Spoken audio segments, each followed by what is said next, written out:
Welcome to the Explainer. Today we're talking about OpenAI.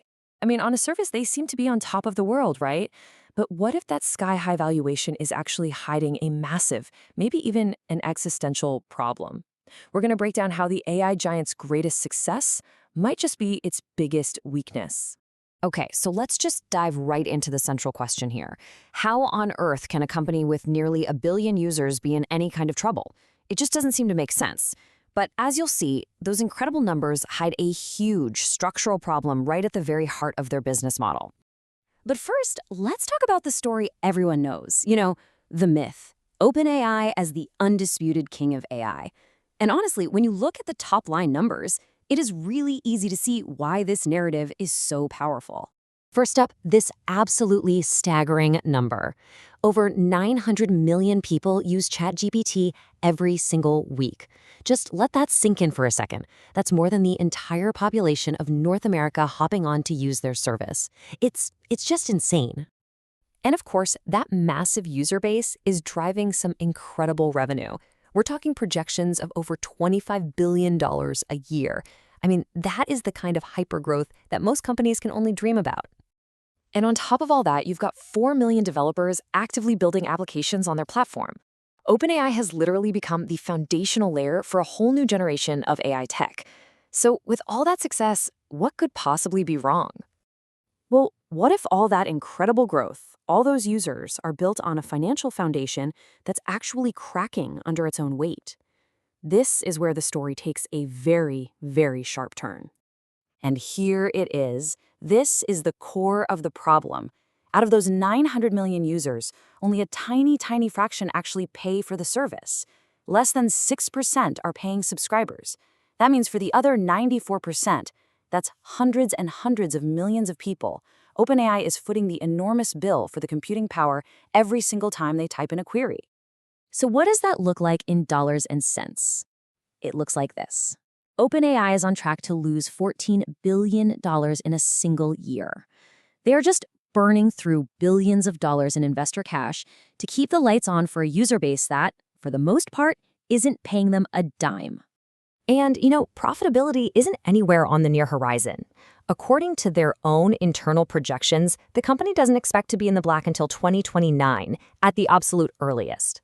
And that's after racking up over $44 billion in cumulative losses.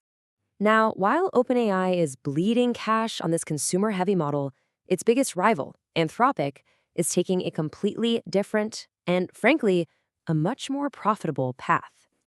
And this really illustrates the fundamental difference in their strategies. Think about it this way. OpenAI built a viral consumer app first, and now they're scrambling to figure out how to sell it to big businesses.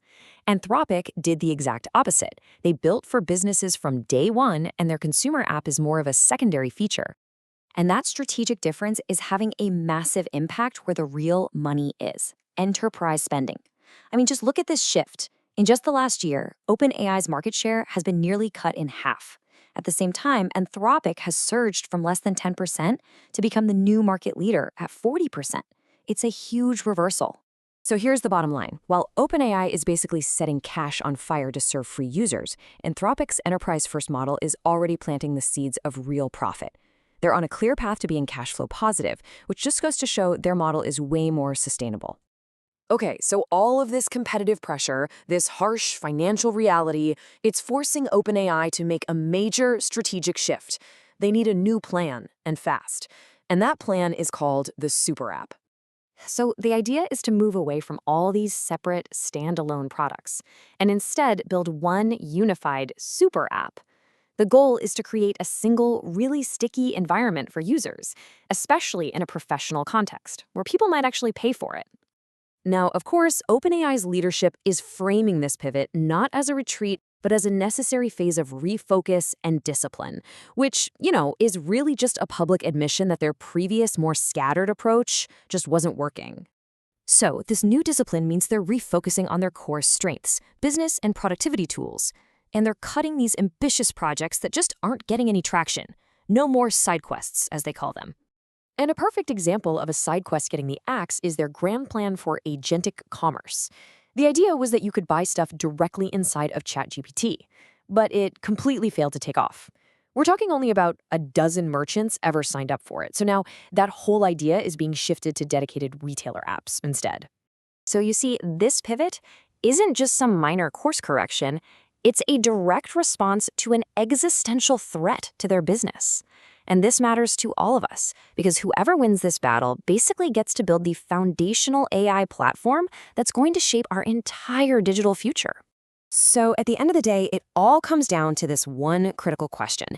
Is this new super app strategy a brilliant masterstroke that will finally monetize their massive user base and secure their kingdom for good? Or is it just a desperate defensive wall built on that same shaky foundation of serving nearly a billion free users? The future of AI might just depend on the answer.